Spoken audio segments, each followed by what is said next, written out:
السحاب كان طاير في السما بهدوء، عامل زي القطن الطاير فوق الأشجار، والهوا بيعدي بصوت خفيف. وش فلفل بص لفوق، مناخيره بتتحرك بس ديله ثابت.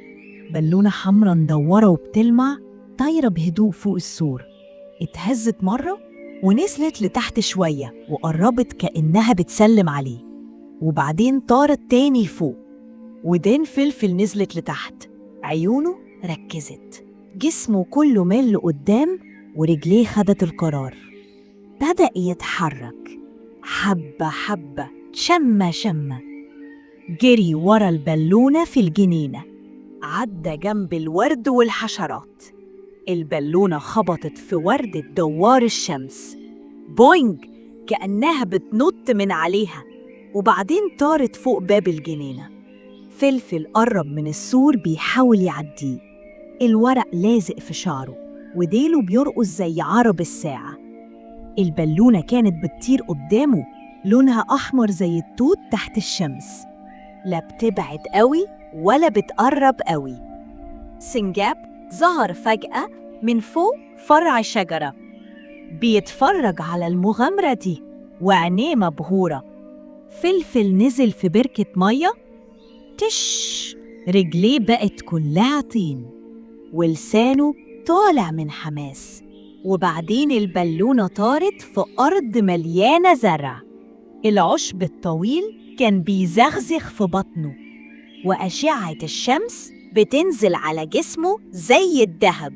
وبعدين البالونة دخلت من فتحة في سور خشب وخبطت في صندوق بريد، وفلفل برضه بيحاول يدخل وراها وقلبه بيضرب جامد من الفرحة. ورا السور الشارع كان هادي والدنيا حر، والطوب بيخبط تحت رجلين فلفل. فلفل مشي ببطء، ودانه نازلة وعينيه مركزة على البالونة الحمراء. وفجأة غراب طار فوقه، كا، وبعدين مشي تاني. البالونة بعدها وقفت جوه زرعة، فلفل كان بيجري عليها من بعيد، بس البالونة طارت تاني من جديد، طارت فوق ملعب أطفال. الألعاب كانت بتتهزهز والمرجحة بترقص مع الهوا. مفيش أطفال النهاردة، مجرد هدوء. فلفل مشي جواه صندوق الرمل، والصندوق مليان فتافيت بسكوت وطباشير. طلع ورا البالونة على الزحليقة، حاول يطلع واحدة واحدة، ولما وصل فوق شاف البالونة مستنياه بس بعيدة شوية.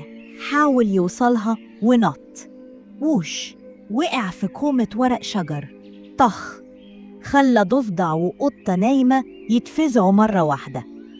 البالونة جريت بعد كده وسط الشجر وبتخبط في الفروع، تك تك، وفلفل مكمل ومفيش يأس. جري فوق شوك الصنوبر الأخضر ونط فوق جذع شجرة، وطى وسط فتر مالي المكان وريحته جميلة لغاية ما وصل الغابة. الجو هناك تحسه اتغير، لونه أخضر وذهبي.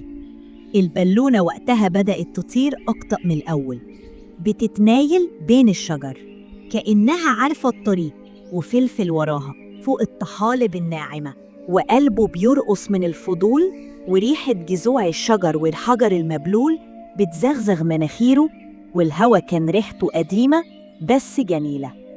وفي نهاية الغابة البالونة اختفت ورا صخرة. فلفل طلع بالراحة وراها، ديله منتبه وودانه واقفة لفوق. بص من فوق واتفاجئ بالمنظر قدامه، مكان كبير وجميل قدامه مليان نور، في فتر بيلمع ومجرى صغير المية ماشي فيه بهدوء. وشاف ثعلب صغير بيبص على البالونة. الثعلب رمش مرة وقرب من البالونة اللي كانت نازلة بشويش فوق زرعة. فلفل اتجمد مكانه بس رجليه جاهزين للجري. بس الغريب الثعلب مجرد شم البالونة وبعدين مشي بعيد بكل صمت كأنه شافها قبل كده. فلفل بعد كده قرب بهدوء من غير صوت وبدأ يقرب مناخيره منها. بوم! مش البالونة دي، مجرد صنوبر وقعت. شعر فلفل وقف من الخضة وعينيه اتفتحت على آخرها، بس البالونة كانت لسه طايرة وبترتفع تاني لفوق. والمرة دي ناحية الجبل. جري وراها وعدى من بين الشجر ومشي وراها ناحية كهف صغير وما فيهوش نور. البالونة كانت بتنور جوه الضلمة، لونها الأحمر زي جوهرة منورة وهادية. وفجأة خفاش طار بسرعة جنبها، فرفرفر، فلفل وطة وبعدين كمل. ولما قربوا من الفتحة التانية للكهف، النور كان داخل منها والبالونة كانت طايرة ناحيته. خرج من الكهف ووصل فوق قمة الجبل. التلج بينزل زي بودرة السكر. البالونة كانت مستنياه في السماء، بتطير قدامه ببطء ناحية حافة من الجبل. فلفل وقف، جلده بيرتعش ورجليه باردة، مش قادر يوصل لها، حتى لو نط مش هيعرف. قعد مكانه بيتفرج عليها وهي بتتمايل يمين وشمال. وبعدين مرة واحدة نسمة هوا زقت البالونة ناحية فلفل ببطء، كأنها بترجع له ومش عايزة تسيبه. فلفل مد إيده بيحاول يمسكها. فجأة الهوا لف البالونة، رجعت لورا تاني كأنها غيرت رأيها. فلفل وقف مكانه بيتفرج عليها وهي بتطير بعيد، مش زعلان بس مجرد بيفكر. نزل من الجبل تاني، رجليه بدأت تتعب بس قلبه كان خفيف، كأنه طاير مع البالونة. الشمس قربت تغيب والسما مرسومة أحمر وبمبي.